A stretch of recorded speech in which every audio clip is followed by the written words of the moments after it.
नमस्कार प्यारे बच्चों। गुड मॉर्निंग, सत श्री अकाल, जय हिंद, जय भारत, नमस्कार, आदाब। कैसे हो सारे?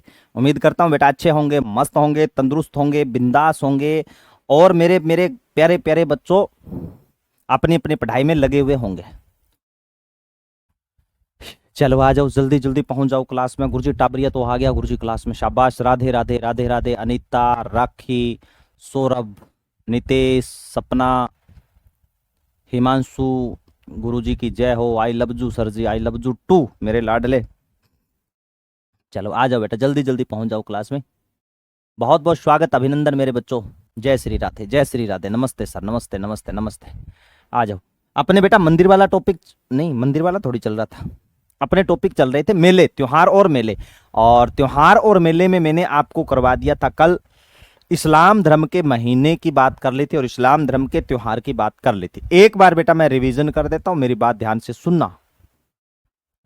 मैंने इस्लाम धर्म के महीने बताए थे। मौसी रवि ने जम से कहा, रज के सावन में रम का स्वाद लो जे। ठीक है गुरुजी। फिर मैंने इस्लाम धर्म के पर्व बताए थे। मोची बाहर है, सभी कदर करे, इधर फिजुल में न बैठे, और बैठना भी नहीं है। मोहर्रम, चहलुम, बारह वफात, है ना, सबे कदर, सबे रात, सबे कदर। इसके अलावा मैंने बताया था ईद उल फितर, ईद उल अजहा। और इनके बारे में मैंने बता दिया था, जैसे इनका पहला पर्व मुहर्रम आता है नवंबर माह में, चंद्रमा आधारित है। नवंबर वाला दिसंबर में भी आ सकता है, जनवरी फरवरी मार्च अप्रैल में भी आ सकता है, घटता जाता है इनका क्रम।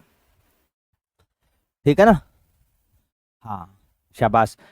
और मुहर्रम में ताश वाद्य यंत्र का प्रयोग किया जाता है ताजिया निकालते समय।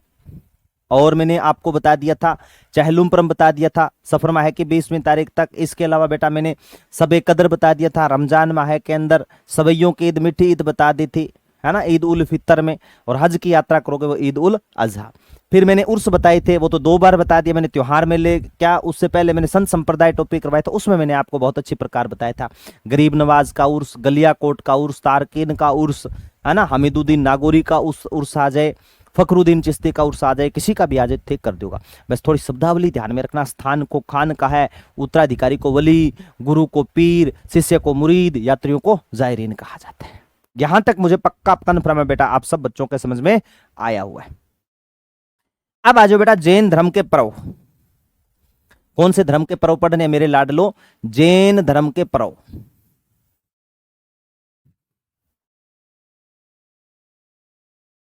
कौन से धर्म के पढ़ने बेटा? जैन धर्म के पर्व ध्यान में रखने। जैन धर्म के पर्व। जैन धर्म में बेटा 24 जैन तीर्थंकर हुए हैं। कितने जैन तीर्थंकर हुए हैं मेरे लाडलो? 24 जैन तीर्थंकर हुए हैं। ठीक है ना? कितने तीर्थंकर हुए हैं बेटा? 24 जैन तीर्थंकर हुए हैं। और इनकी 2 शाखाएं हैं। कितनी शाखाएं हैं बेटा? 2 शाखाएं। जैन धर्म की पहले मैं शाखा बता देता हूं, फिर आगे चलता हूं। सर ताजिया क्या होता है? डिंपल मेरी लाडली काल तो बता। जैसे अपने गणगौर पर्व नहीं होता है क्या, गणगौर, जैसे गणगौर सर पे उठा करके लेकर के जाते हैं, वैसे ये क्या करते हैं, इमाम हुसैन की याद में सर पर, इमाम हुसैन की याद में सब बना करके लेकर के जाते हैं और कब्रिस्तान में उसे दफन करके आते हैं।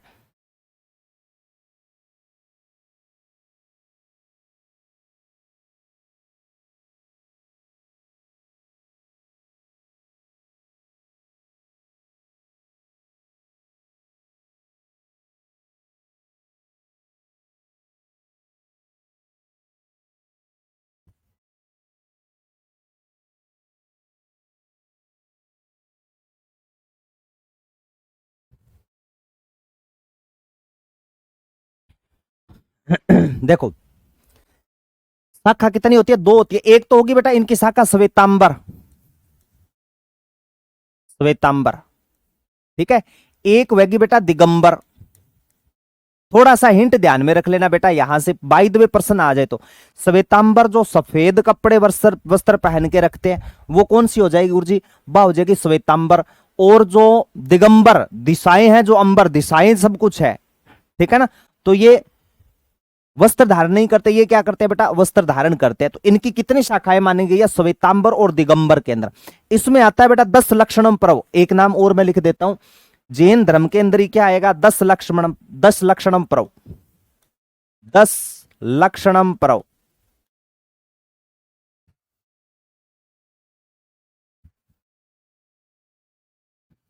10 लक्षणम परौ, ठीक है, ये ध्यान।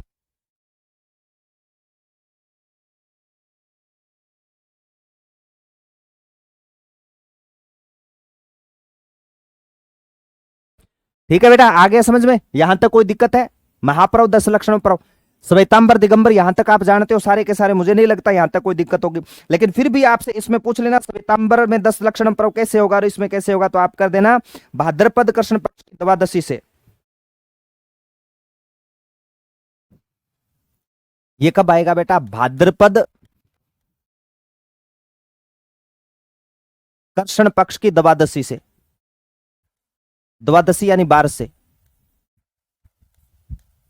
द्वादशी से शुक्ल पक्ष की पंचमी तक, शुक्ल पक्ष की पंचमी तक चलेगा, ठीक है। और दिगंबर वाले जो पर्व मनाएंगे ना अपना, जैसे मैं पर्यूषण पर्व लिखाऊंगा वो बातें मैं यहां लिखा रहा हूं, पर्यूषण में बता दूंगा। जय हो गुरु जी, भाई love you sir ji, love you. ठीक है, ये शुरू हो जाएगा बेटा कब? भाद्रपद शुक्ल पक्ष की पंचमी से, भाद्रपद शुक्ल पक्ष की पंचमी से लेकर के, भाद्रपद शुक्ल पक्ष की पंचमी से लेकर के कब तक रहेगी? कृष्ण चतुर्दशी तक, द्वादशी तक, कृष्ण पक्ष की द्वादशी तक, ठीक है। और इन दोनों को अगर आप जोड़ते हो ना, जैसे श्वेतांबर और दिगंबर वाला, इसी के अंदर याद रखना है बेटा, एक बार सीधा ही लिखो, मैं अलग लिखाऊंगा, एक बार आप सीधा लिख लो। हाँ, चलो लिख लो लिख लो लिख लो।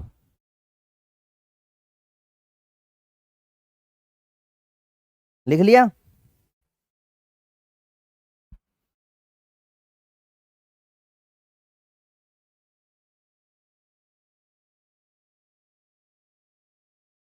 लिख लिए?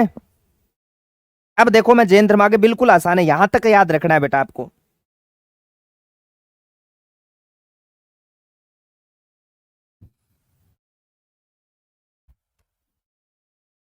दस लक्षणों पर्व, ये पंचमी से लेकर के, लिख लिया सलमा। 10 लक्षण पर्व यहां अलग लिख देता हूं, 10 लक्षणम पर्व, 10 लक्षणम पर्व, ये इनका पर्व आता है, ये कब से कब तक चलेगा? तो ये चलेगा बेटा भाद्रपद शुक्ल पक्ष की पंचमी से लेकर के पूर्णिमा तक, ठीक है ना। भाद्रपद शुक्ल पक्ष की पंचमी से लेकर भाद्रपद शुक्ल पक्ष की पंचमी से पूर्णिमा तक चलता है। एक तो होता है बेटा अणुवर्त, एक होता है महावर्त, ठीक है। जो मुंह पर वो रखते भी है श्वेतांबर वाले, तो कपड़ा सा जीव भी न जाए मुंह के अंदर किसी भी प्रकार का ना, तो आप थोड़ा सा ये ध्यान में रख लेना। श्वेतांबर और दिगंबर दो मत है। श्वेतांबर वाले जो पर्यूषण पर्व मनाएंगे वो भाद्रपद कृष्ण पक्ष की द्वादशी से शुक्ल पक्ष की पंचमी तक मनाएंगे, और दिगंबर वाले है वो भाद्रपद शुक्ल पक्ष की पंचमी से कृष्ण द्वादशी तक अपना पर्यूषण का जो पर्व है वो मनाएंगे, ठीक है। अभी भी बेटा नए चीज समझ में आई है तो मैं एक नीचे चीज और लिख देता हूं।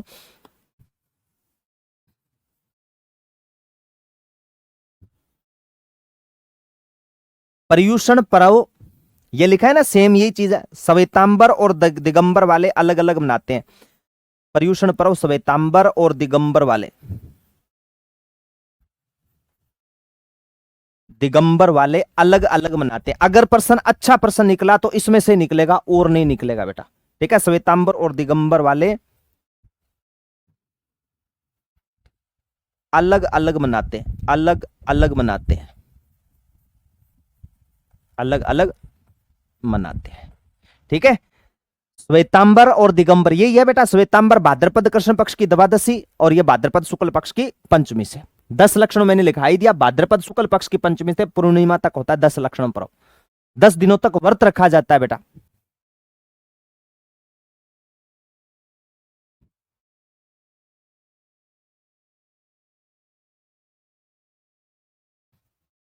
नहीं गुरुजी, हमें अगर ये याद नहीं रहा तो भाई श्वेतांबर वाले पर्युषण पर्व कब मनाते हैं, दिगंबर वाले कब मनाते हैं। तो एक चीज ध्यान में रख लियो बेटा, ये कृष्ण पक्ष है ना, पहले आता है, कृष्ण पक्ष पहले आएगा, तो स आ रहा है पहले, देखो श्वेतांबर, दय बाद में आ रहा है, ठीक है ना, ऐसे याद रख लेना। सत्या प्रकाश, शाबाश। पूनम क्या बोल रहा है, पूनम सर्दी गर्मी में कपड़े पहने ही नहीं क्या गुरुजी, ये तो जोर का इस्तेमाल। अच्छा यहाँ के, शाबाश बेटा। ये जैन धर्म का पर्व है, क्षमा याचना का पर्व माना जाता है बेटा, पर्युषण पर्व। अब मैं ट्रिक लिखवाऊंगा आगे और समझा दूंगा, इतना ध्यान में रखना। पर्युषण पर्व जैन धर्म का प्रमुख पर्व है। पर्युषण पर्व का मतलब होता है क्षमा याचना, और उसके बाद में श्वेतांबर वाले दिगंबर वाले अलग अलग मानते हैं। श्वेतांबर वाले भाद्रपद कृष्ण पक्ष की पंचमी सॉरी द्वादशी से शुरू करेंगे, ये दिगंबर वाले शुक्ल पक्ष की पंचमी से शुरू करेंगे। मुझे नहीं लगता बेटा यहां पर कोई दिक्कत हुई, फिर भी मेरे लाडलो दिक्कत हो तो आप मेरे से पूछ लेना। 10 लक्षणम पर्व, पर्युषण पर्व, ये सारे के सारे किसके, जैनिज्म, जैन धर्म के पर्व बता रहा हूं बेटा सर। ये जैन धर्म वाले हिंदू नहीं क्या, नहीं ये जैनिज्म है बेटा, बौद्धिज्म जैनिज्म हिंदू सिख ईसाई अलग अलग है, ठीक है, ये ध्यान में रख लेना। रख लिया याद, कैसे याद रख लेना बेटा, आप याद रखना है श्वेतांबर और दिगंबर।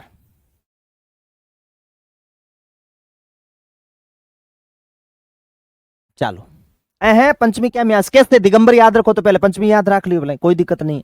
लेकिन बेटा मेरा कहने का तात्पर्य, इस पर लोड देने का यही कारण है, अभी तक प्रश्न नहीं है, अभी तक इतना ही आया, निम्न में से जैन धर्म का पर्व कौन सा है, इतना ही प्रश्न आया है, ठीक है।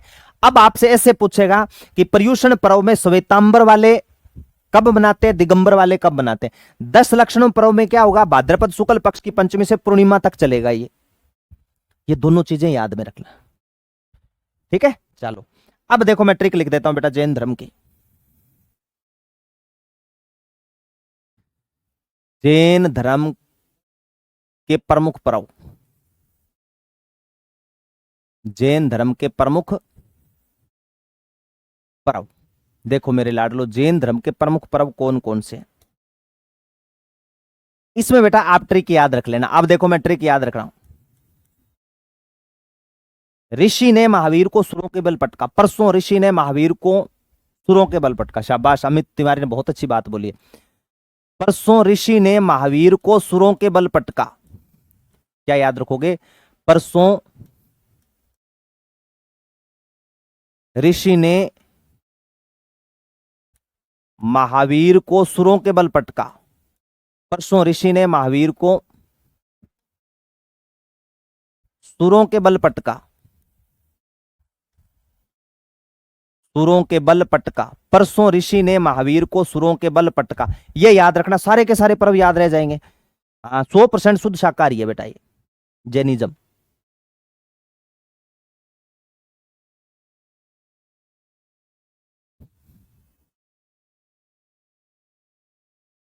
हाँ एक दूसरे के उल्टा है किरण, बिल्कुल एक दूसरे के उल्टा है ये, ठीक है। परसों ऋषि ने महावीर को सुरों के बल पटका, ट्रिक है सिर्फ, परसों ऋषि महावीर सुगंध दशमी रोट तीज पड़वा ढोक। अब देखो मैं अलग अलग लिख देता हूं, नया याद रहे तो।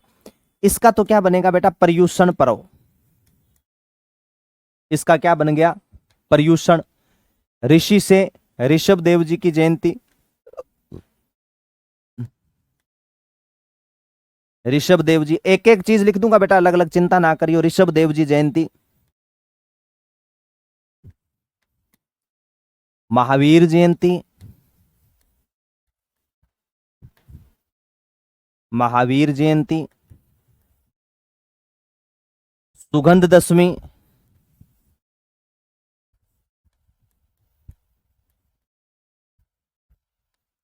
ठीक है, रोट तीज, रोट जानते होगा क्या होता है, रोट लड़के बहुत जानते हैं बेटा, रोट तीज, और पड़वा ढोक,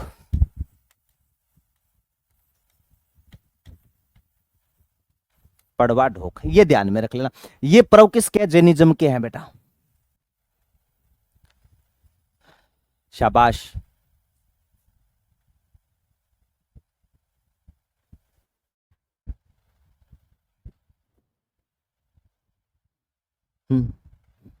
चलो, गुड इवनिंग दीपिका, जय हो महाराज।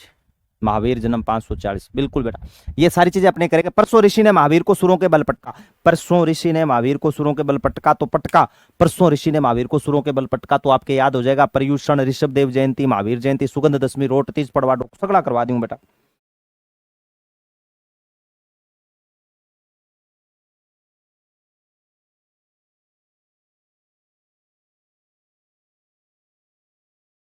चलूं आगे। अब देखो बेटा, एक एक करवा रहा हूं। सबसे पहले मैं यही लिख देता हूं, कौन सा पर्व है? पर्युषण। कौन सा पर्व है लाडलो? पर्युषण पर्व है। कौन सा पर्व है मेरे बच्चों?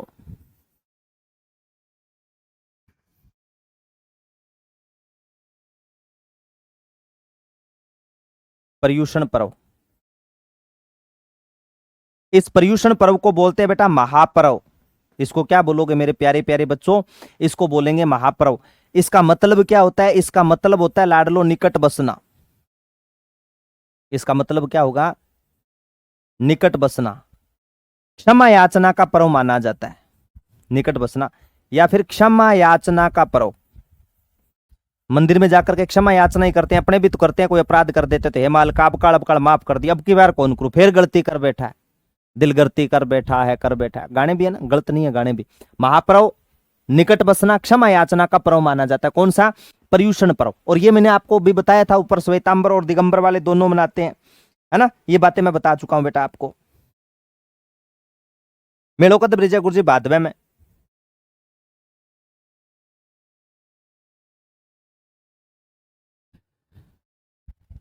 हाँ अमित, वो आगे करेंगे बेटा, चिंता मत करो। महापर्व, निकट बसना, क्षमा याचना का पर्व माना जाता है। क्षमा याचना का पर्व माना जाता है, ठीक है। और ये पर्युषण पर्व कब होता है? भाद्रपद माह में।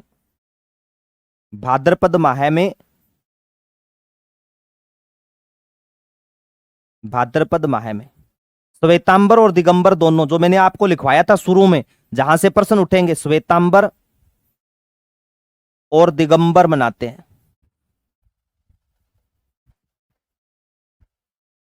जैन धर्म की दोनों शाखा मनाती है। जैन धर्म की दोनों शाखा मनाती है। जैन धर्म की दोनों शाखा,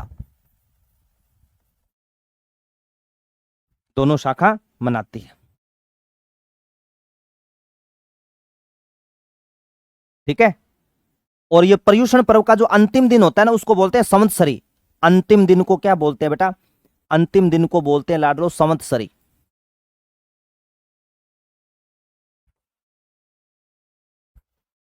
अंतिम दिन को क्या कहा जाता है? पर्युषण पर्व के अंतिम दिन को क्या कहा जाता है? संवत्सरी कहा जाता है। संवत्सरी कहा जाता है। ये लो बेटा, ये पर्युषण की सारी चीजें मैंने आपको बता दी। चलो बेटा, चलो मेरे लाडलो, चलो चलो चलो। कोई चीज नया समझ में आए बेटा, मेरे से एक बार पूछना आप जरूर, है ना। जहां आपको दिक्कत लगे वहां कंफर्म कर लेना बेटा। चलो, हाँ 23वें तीर्थंकर ऋषभ देव जी, 24वें तीर्थंकर है, ठीक है। बहुत अच्छा, बहुत अच्छा, ठीक है। तो ये पर्युषण पर्व, इसको महापर्व भी बोलते हैं। महापर्व, इसका पर्युषण का मतलब पूछ ले तो मतलब क्या हो जाएगा? निकट बसना, क्षमा याचना का पर्व माना जाता है। भाद्रपद माह में श्वेतांबर और दिगंबर दोनों मनाते हैं, लेकिन इनका जो अंतिम दिन होता है ना, भाद्रपद शुक्ल पक्ष की द्वादशी, अंतिम दिन, वो क्या कहलाएगा? संवत्सरी कहलाता है बेटा। क्या कहलाता है? संवत्सरी। उसके बाद में अब ऋषभ देव जी की बात करेंगे। 24वें तीर्थंकर है ये महावीर स्वामी। और ऋषभ देव जी की बात आ जाए ना किरण, तो ये है पहले तीर्थंकर। ऋषभ देव जी आदिनाथ जैन तीर्थंकर, महावीर स्वामी 24वें तीर्थंकर।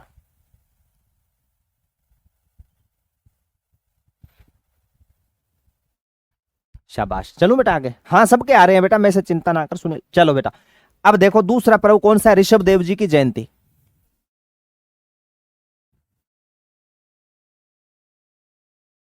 ऋषभ देव जी की जयंती, ऋषभ देव जी की जयंती। अब देखो मेरे लाडलो, ऋषभ देव जी की बात सबसे पहले तो ध्यान में रख लेना, इनका मंदिर कहां पर बना हुआ? ऋषभ देव जी का जन्म, याद रखना। ऋषभ देव जी का मंदिर पूछ ले तो मैं यहीं लिख देता हूं। इनका प्रमुख मंदिर पूछा जाए आपसे, जैन धर्म के प्रथम तीर्थंकर लिख लेना बेटा, ये जैन धर्म के प्रथम तीर्थंकर, जैन धर्म के प्रथम तीर्थंकर माने जाते हैं, जैन धर्म के प्रथम तीर्थंकर माने जाते हैं। ये जैन धर्म के क्या माने जाएंगे? प्रथम तीर्थंकर माने जाते हैं। मंदिर पूछे मेरे लाडलो, आपसे पूछ ले कि इनका मंदिर कहां पर बना हुआ है, तो इनका मंदिर बना हुआ है धुलेव उदयपुर में। कहां पर है गुरुजी? इनका मंदिर है लाडलो धुलेव उदयपुर में, कोयल नदी के किनारे।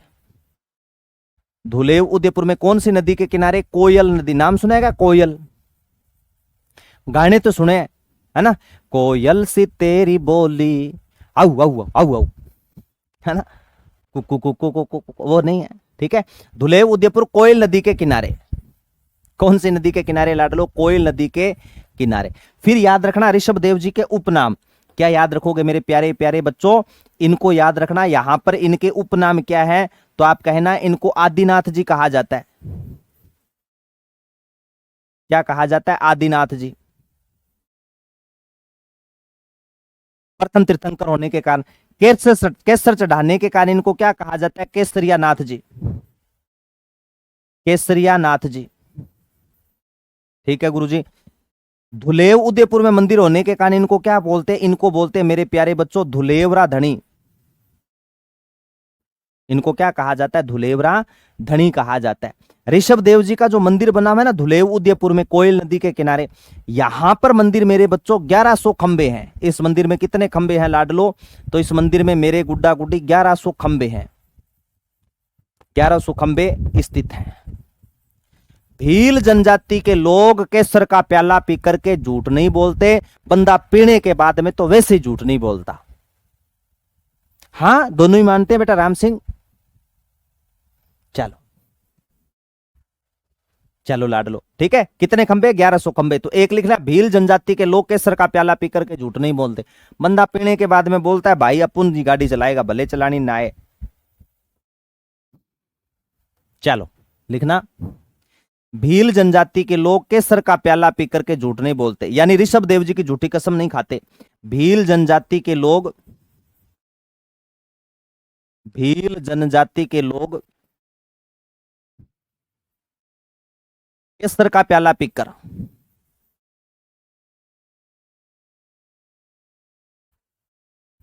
केसर का प्याला पीकर ऋषभ देव जी की झूठी कसम नहीं खाते। ऋषभ देव जी की झूठी कसम नहीं खाते, ऋषभ देव जी की झूठी कसम नहीं खाते। ये देखो सारी चीजें यहां लिखवा दी बेटा, चेत का मिनिमम कौन लिखाऊं? झूठी कसम नहीं खाते, झूठी कसम नहीं खाते, ठीक है गुरुजी। मेला दिलों का आता है, आके चला जाता है मेरे लाडलो मेला। तो इनका मेला भरेगा चैत्र कृष्ण पक्ष की अष्टमी के दिन, और जैनिज्म में भरता है नवमी के दिन। चैत्र कृष्ण पक्ष की अष्टमी को इनके मेले का आयोजन किया जाता है, और जैनिज्म धर्म के लोग इनका मेला कब भरते हैं? नवमी में। कोई परेशानी हो बेटा मेरे से पूछ लेना। अरे वाह बेटा, याद है, बहुत अच्छी बात है।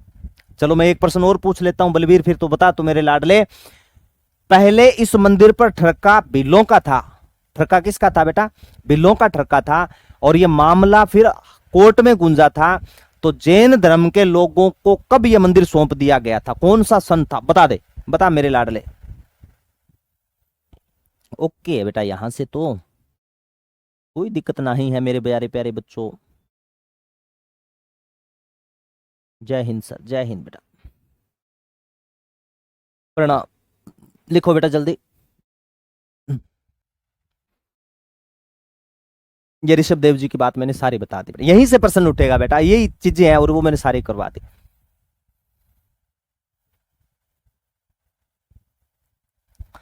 ये 24 संत हुए हैं, उनको बोलते हैं तीर्थंकर। जैसे पहले तीर्थंकर हुए जिन्होंने भ्रमण किया था, तीर्थंकर नाम दे दिया, पहले थे ऋषभ देव जी। उस प्रकार ये क्रम से 24 है बेटा। 1100 खंबे कहां है? धुलेव उदयपुर कोयल नदी के किनारे, ये यहां पर है। धुलेव उदयपुर में कोयल नदी के किनारे यहां बने हुए बेटा 1100 खंबे। हाँ, ऐसे कहीं दिक्कत लगे बेटा पूछ लिया करो मेरे से, संकड़ों को नहीं। पहली बात तो आपको घबराना नहीं है, ठीक है। चलो चलो मेरे लाडलो आगे चलो। अब उसके बाद में देखो पर्यूषण सारा मैंने आपको बता दिया, पर्यूषण के बारे में सारी तमाम चीजें बेटा मैंने आपसे साझा किया पर्यूषण पर्व की। ठीक है गुरुजी। अब ऋषभ देव जी, अब महावीर स्वामी पर चलो।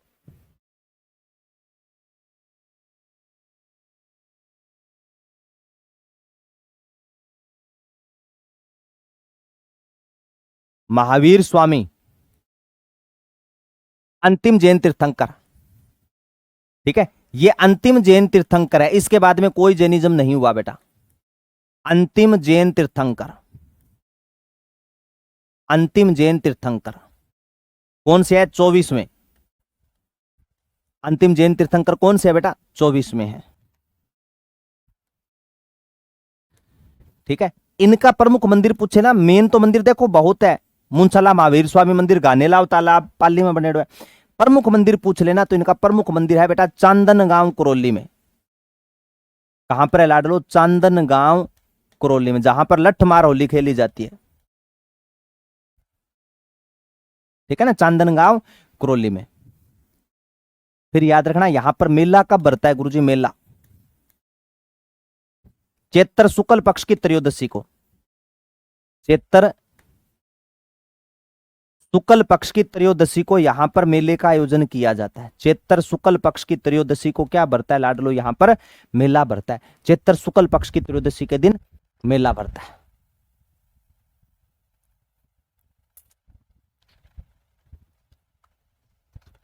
ऐसे क्या मेला तो सभी जगह भरेगा, दशहरा वाला तो बेटा।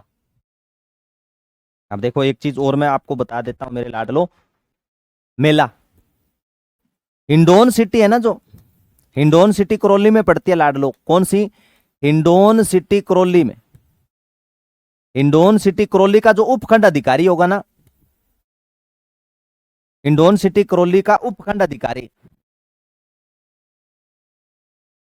उपखंड अधिकारी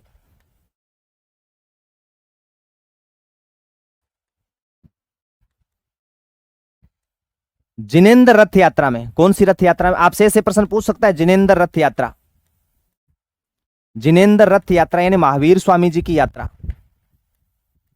महावीर स्वामी।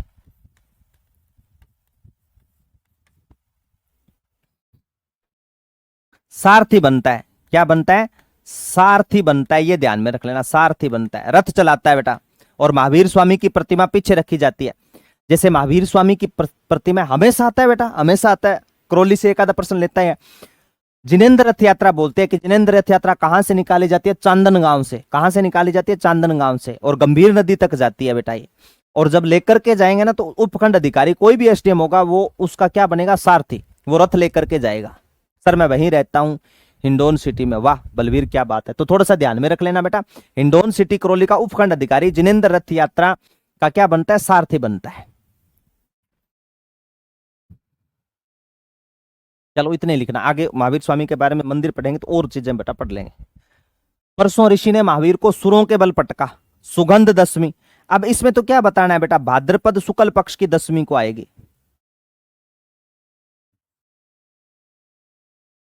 सुगंध दशमी। कौन सी दशमी लाडलो? सुगंध दशमी।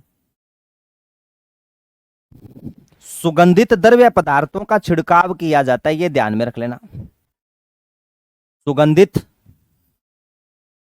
द्रव्य पदार्थों का छिड़काव, सुगंधित द्रव्य पदार्थों का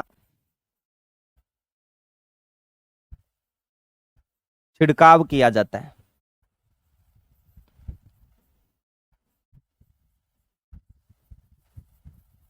ठीक है ना, ये ध्यान में रखना, सुगंधित द्रव्य पदार्थों का छिड़काव कब किया जाता है? भाद्रपद शुक्ल पक्ष की दशमी को।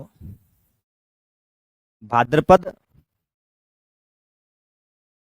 शुक्ल पक्ष की दशमी, भाद्रपद शुक्ल पक्ष की दशमी के दिन।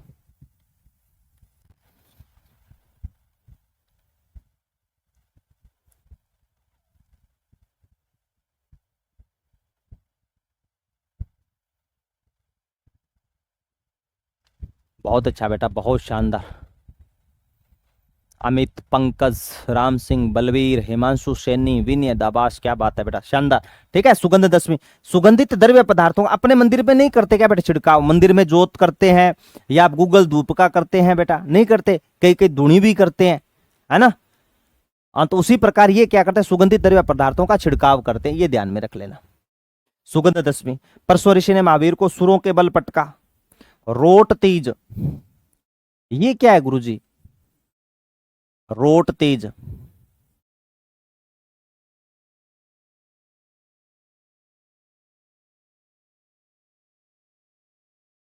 जानते हो क्या रोट क्या होता है? जानते हो क्या? एक होता है रोटी, एक होता है रोट, एक होता है फुल्का, एक होती है चपाती। ठीक है, हाँ, ये कई प्रकार के होते हैं। रोट सबसे ज्यादा प्रयोग होता है जो लड़के कमरे में रहते हैं ना, बड़े दिन रात मेहनत कर रहे हैं, आप में से भी बहुत सारे होंगे बेटा, कई तो रिकॉर्डिंग क्लास लगाएंगे, रिकॉर्डेड क्लास, बहुत सारे बच्चे पढ़ने वाले होंगे, है ना, रूम के अंदर। फुल्का तो एक तो होती है रोटी जो माँ बना करके खिलाती है, एक तो फुल्का जो बहन बना करके खिलाती है ना, जब नई नई शादी होती है तो पत्नी भी बना करके खिलाती है। चपाती होती है फुल्के से थोड़ी सी बड़ी, ठीक है, हाँ, वो बनती है। रोट जो कमरे में लड़के रहते हैं ना, उनको पता है कि रोट क्या होता है। जैसे मान लो पेपर एसआई का पेपर आएगा और उस समय बहुत सारे लड़के फोन करेंगे कि दोस्त यार कमरा पड़ा है क्या, एक सीट मेरी रख लेना, ठीक है, सुबह जल्दी पारी में पेपर है, तेरे पास ही नाइट रुकूंगा और अच्छा सा खाना बना लेना ताकि सुबह माइंड बिल्कुल फ्रेश हो, है ना।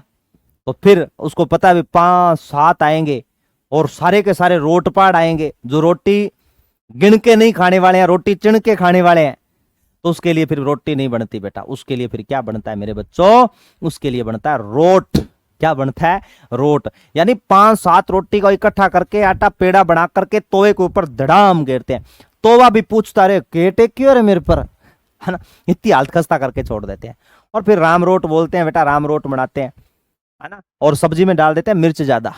लड़कियों का थोड़ा मामला अलग है, लड़कियों के पास में जैसे लड़कियां आ जाए, उनकी फ्रेंड आ जाए, है ना, तो उनको अच्छा खाना बनाना पड़ता है, बढ़िया, है ना, और फिर भी नुक्स निकाल देगी, फिर भी नुक्स काट देगी बेटा, है ना। थोड़ी सी मिर्च तेज न भी हो तो मैं इतनी तेज मिर्ची की सब्जी कभी नहीं खाती, बहुत तेज। रोटी थोड़ी सी कच्ची रख दी आपने, बाकी खाना स्वादिष्ट है ना। हाँ, चलता रहता है, मुझे सब पता है, ठीक है ना। लड़के है बापड़े भोले पंछी है बार, जैसा दे दिया खाना वैसा खा लिया, है ना। हाँ, कई तो बेटा लड़कियां भी तो भोली है बापड़ी, लेकिन कई है बेटा ऐसे, ओहो मिर्च बहुत तेज है, इतनी तेज मैं मिर्च नहीं खाती, है ना। हाँ, चलो चलो बेटा आ जाओ। रोट तीज, अब तो समझ गए होंगे रोट, यानी यहां पर मिस्से आटे की रोटी का भोग लगाया जाता है बेटा। किसका भोग लगाया जाता है? मिस्से आटे की रोटी का भोग लगाया जाता है। रोट तीज में आप लिखना भाद्रपद शुक्ल पक्ष की तृतीया को, भाद्रपद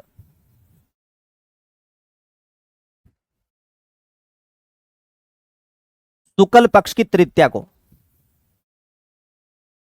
भाद्रपद शुक्ल पक्ष की तृतीया को, भाद्रपद शुक्ल पक्ष की तृतीया को रोटी बनाकर भोग लगाया जाता है। रोटी बनाकर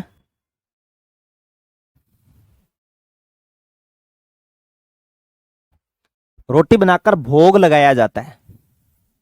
हेलो हेलो चल रहा है, भोग लगाया जाता है, भोग लगाया जाता है, ठीक है। ये तो क्या हो गया गुरुजी? रोट तीज। एक है बेटा पड़वा ढोक, क्षमा याचना का पर्व। कौन सा हो जाएगा लाडलो? पड़वा ढोक, आश्विन माह में पड़वा ढोक। पड़वा ढोक क्या होता है? तो आप ये कर लेना बेटा, आश्विन माह में होता है पड़वा ढोक। किस में करोगे मेरे बच्चों? आश्विन माह में, आश्विन माह के कृष्ण पक्ष में।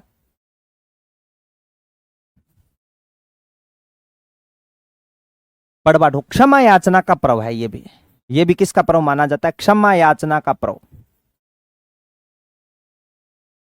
क्षमा याचना का पर्व। अब मुझे नहीं लगता बेटा आपके याद ना हो, सगळं याद हो रहा है। हाँ,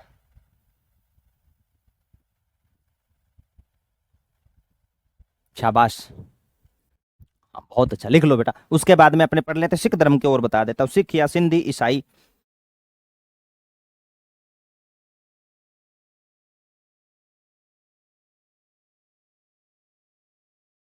ये तो मुझे पक्का पता है आपके समझ में आ गए होंगे।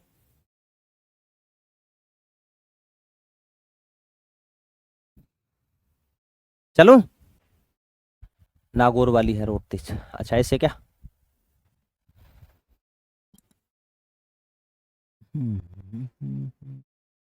चलो बेटा, अब आ जाओ सिख धर्म के पर्व लिख लेना। सिख धर्म जानते हो सबसे अच्छी कौम मानी जाती है सिख धर्म, है ना। सबसे अच्छी कौम अगर पूछी जाए तो सिख कौम है, क्योंकि कहीं पर भी चले जाओ मेरे लाडलो, आपको अलग अलग धर्मशाला मिलेगी, लेकिन जब इन सब चीजों से ऊपर उठ करके कहीं जब धर्मशाला वगैरह न मिले तो हमें सिर्फ एक चीज ध्यान में रहती है, वो है गुरुद्वारा, कि गुरुद्वारा कहां पर है। ठीक है, वहां पर कोई जाति पाति नहीं होती, कोई धर्म नहीं होता, अटूट लंगर बरसता है, अटूट लंगर चलता है मेरे लाडलो वहां पर। और पेपर देने जाते तो भरपेट भोजन भी वहां पर मिलता है, यहां तक रहने तक की व्यवस्था कर देते हैं, है ना। तो सर्वधर्म संपन्न कोई माना जाता है, जहां पर इंसान को इंसान समझा जाता है, वो सिर्फ और सिर्फ सिख धर्म है लाडलो। उनके बारे में चर्चा करते हैं। सिख धर्म,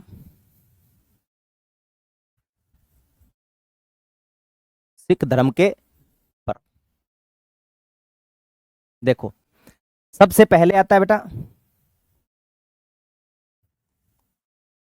लोहड़ी पर्व, 13 जनवरी के दिन, मकर संक्रांति से एक दिन पहले, है ना। मकर संक्रांति से एक दिन पहले कौन सा आएगा? लोहड़ी पर्व।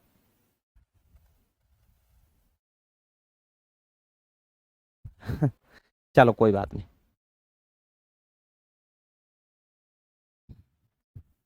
देखो सबसे पहले लिखा लोहड़ी, लोहड़ी पर्व 13 जनवरी को। कब होता है बेटा? 13 जनवरी को। फसल पकने के उपलक्ष्य में, फसल पकने के उपलक्ष्य में, अगर ऐसा न पूछे फसल पकने के उपलक्ष्य में, तो फिर आप कर देना रबी की फसल कटाई पर, रबी की फसल कटाई पर। हालांकि रबी की फसल उस समय कटती नहीं है, ये ध्यान में रखना, रबी की फसल कटाई पर।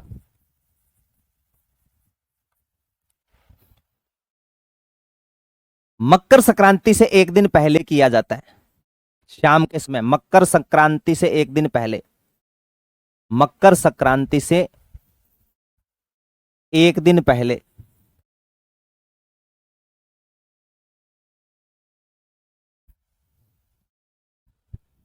अग्नि जलाकर, एक दिन पहले, पूरी परिभाषाएं लिख लेना बेटा, अग्नि जलाकर शाम को, अग्नि जलाकर शाम को तिल, मूंगफली और रेवड़ी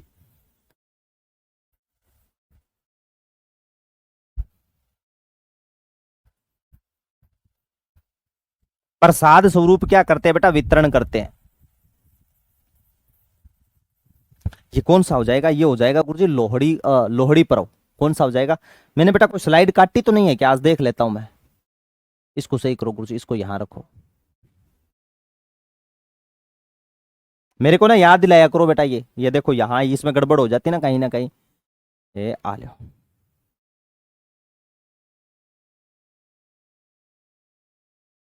ठीक है, लोहड़ी पर्व, ठीक है। उसके बाद में आएगा दूसरा कौन सा? मकर संक्रांति। दूसरा कौन सा आ जाएगा लाडलो? मकर, नई फसल आने की खुशी में, नई फसल आने की खुशी में नहीं बेटा, नई फसल पकने के उपलक्ष्य में, ठीक है। रबी की फसल कटाई के लिए, लेकिन कुछ फसलें कहते हैं कट जाती है, लेकिन जनवरी में इस साइड में बेटा नहीं कटती अपने इस भाग के अंदर, क्योंकि ठंड होती है बहुत ज्यादा। कई जगह जनवरी फरवरी में फसलें कटने शुरू हो जाती है, तो उस उपलक्ष्य में मनाया जाता है। बाकी फर्ज फर्ज ये तो लगभग कटती है बेटा मार्च अप्रैल के आसपास, ठीक है ना। हाँ, अब लिख लियो बेटा लोहड़ी, सॉरी मकर संक्रांति, सूर्य का उत्तरायण होना माना जाता है। जियोग्राफी में सर ने बताया होगा मकर संक्रांति का, मकर संक्रांति 14 जनवरी को, अगले दिन 14 जनवरी को।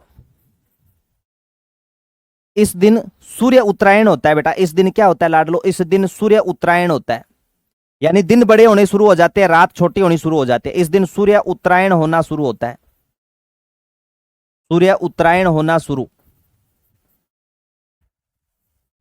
ठीक है। और मकर संक्रांति पर कहते हैं बेटा रूठी सास को मनाया जाता है, रूठी सास को मनाते हैं।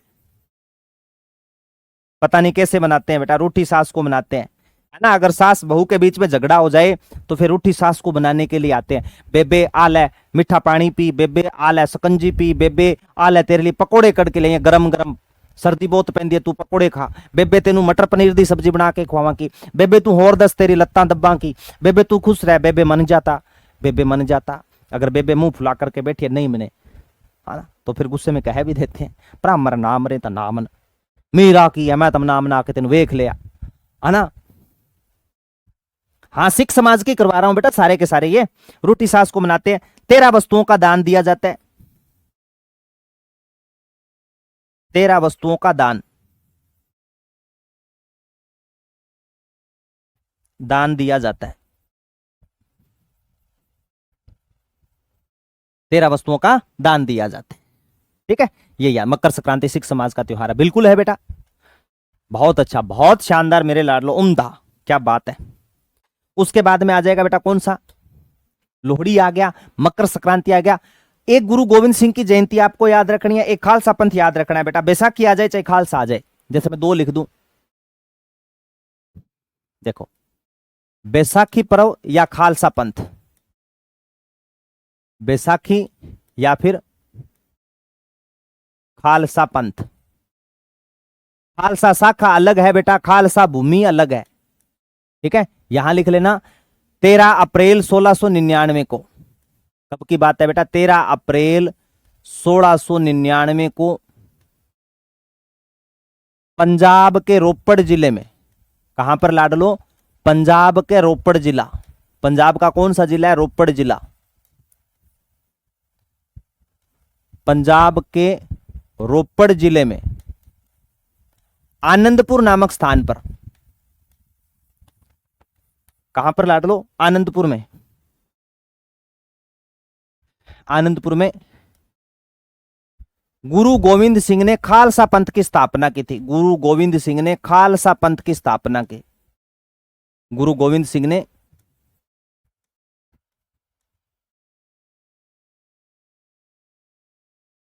खालसा पंथ की स्थापना की,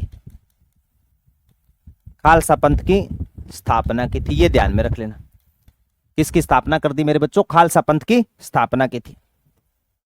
देखो मैं अलग लिख देता हूं, खालसा शाखा पूछ लेना, नोट लगा करके लिख रहा हूं यहां, नोट लगा कर काम देगी बेटा, नोट लगा करके लिख लेना। एक तो है खालसा शाखा, दादू दयाल संप्रदाय में बताया था, खालसा शाखा दादू संप्रदाय में है। कौन से संप्रदाय में लाडलो, दादू संप्रदाय में। ठीक है गुरुजी। एक है बेटा खालसा भूमि,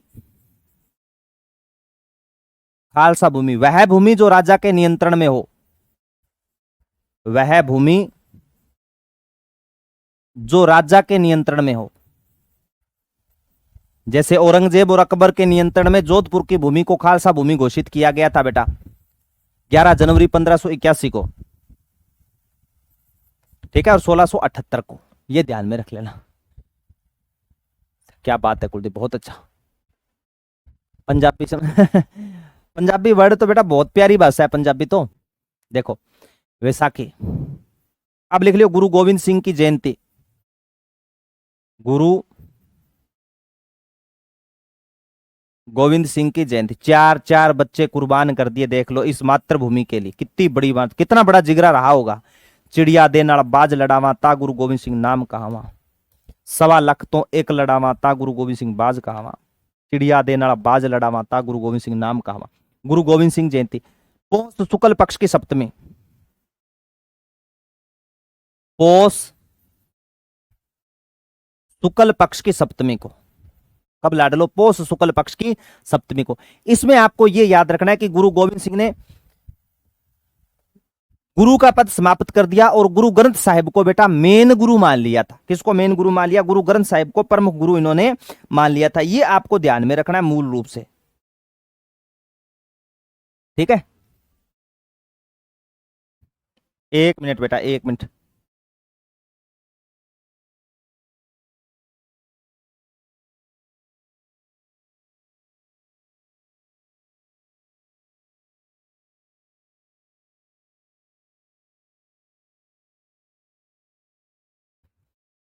सॉरी लाडलो, लिखो। पौष शुक्ल पक्ष की सप्तमी, क्या बता रहा था मैं? गुरु गोविंद सिंह जयंती पौष शुक्ल पक्ष। हाँ, गुरु परंपरा के गुरु गोविंद सिंह ने गुरु परंपरा को समाप्त कर, गुरु गोविंद सिंह ने, गुरु गोविंद सिंह ने गुरु परंपरा को समाप्त कर, गुरु परंपरा को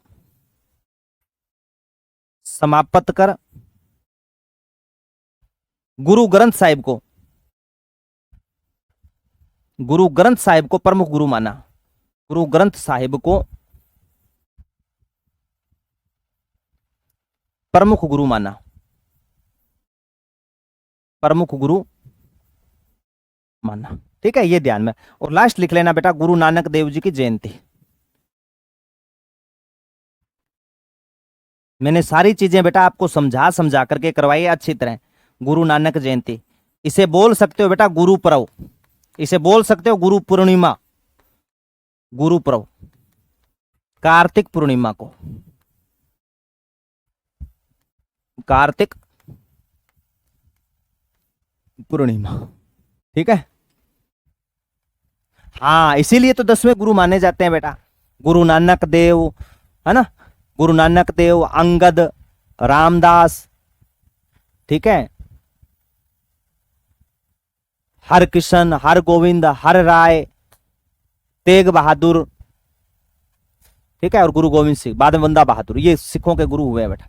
ठीक है लाडलो, उम्मीद करता हूं बेटा तमाम चीजें आपको अच्छी प्रकार समझ में आई होगी। सिंध ईसाई बैच गए, उसके बाद में अपने हिंदुओं की शुरुआत करेंगे। ठीक है बच्चों, मस्त रहो, बिंदास रहो, पढ़ते रहो बेटा हिम्मत के साथ। कोई चीज नया समझ में आई आप मेरे से पूछ लेना, टेलीग्राम पर मैसेज डाल लेना। ठीक है, 9667538022 मेरे खुद के नंबर है, उस पर भी मैसेज डाल देना, नाम लिख करके मैं नंबर तक सेव कर लूंगा। ठीक है बच्चों, कोई दिक्कत नहीं होगी आपको। थैंक यू मेरे लाडलो, थैंक यू सो मच।